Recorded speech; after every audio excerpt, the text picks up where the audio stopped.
Hello friends, in the series on income tax cases, today we will discuss a very important case which is based on the service of the notice.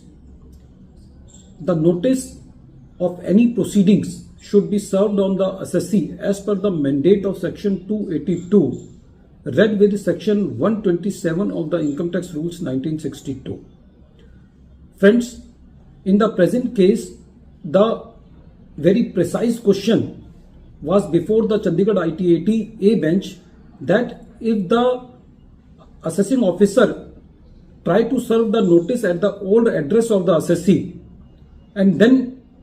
chooses to affix the notice at that address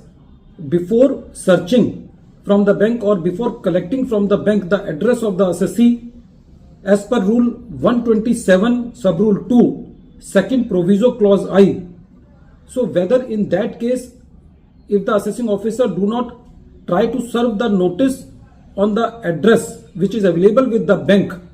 so whether in that case the notice will be valid and the assessment proceedings will be valid. This issue has been decided by Chandigarh ITAT A bench in the case of Geeta Bhatia versus Income Tax Officer, and this case is reported in 126 ITR short notes 21 and the date of the judgment is 5th August 2025. In the present case, the assessee is a school teacher and she was not very versed with the income tax proceedings. She has deposited rupees 18 lakh into her bank account. The assessing officer got the information from the investigation wing that the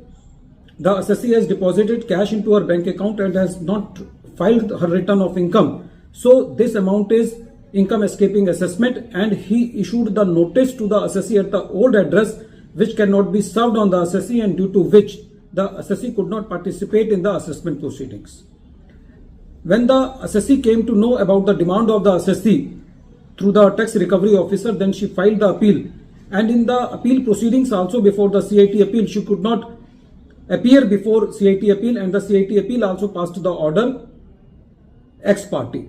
When the matter was before the tribunal, the assessee raised a ground that the notice to the assessee has not been served upon the assessee as per the mandate of section 282 and rule 127. So in that case, since the notice has not been served, which is a prime condition before completing the assessment, then the whole assessment should be bad.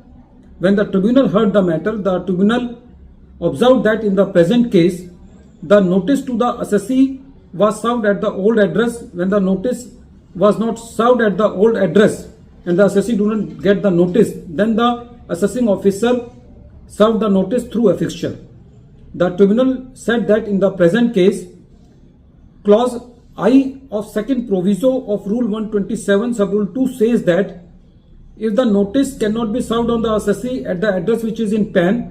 which is there in the ITR which is related to the concerned year, or at the ITR which is the latest ITR available with the assessing officer, and then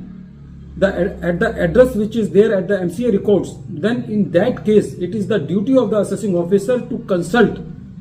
the bank of the assessee and then try to serve that notice at the address which is available with the bank. The assessee in the present case proved that he has updated the address in the bank in 2015, and since the reopening was done on the basis of the cash deposit in bank, so the assessing officer should have collected the address from the bank and should have served the notice at that address. In the present case, the tribunal said that the assessing officer chooses the last date of the limitation period for the service of the notice, and due to which he could not serve the notice, so it is the fault of the assessing officer that he has not complied with section 282 and rule 127 of the Income Tax Rules 1962. So it doesn't matter whether the assessment has been completed ex parte, or it doesn't matter that whether the CIT appeal has passed the ex parte order. In that case, if the notice is bad in law, void ab initio, so it will remain bad ab initio even at that stage of passing the ex parte assessment or passing the ex parte appellate order. Friends, this case is very important because even nowadays when the notices are to be served through the electronic mode also, it has been seen that the notices are not being served, the best judgment assessment orders are passed, The assessee filed the appeal, then the matter gets remanded back to the AOs. So it gives a vicious circle of litigation to the assessee. So we should try to challenge the notice for on the basis of the service of the notice also. At the end of this video, once again, I am repeating the name of the case. The name of the case is Geeta Bhatia versus Income Tax Officer, and this case is reported in 126 ITR Tribunal, short notes 21, and the date of the judgment is 5th August 2025. Thank you, friends.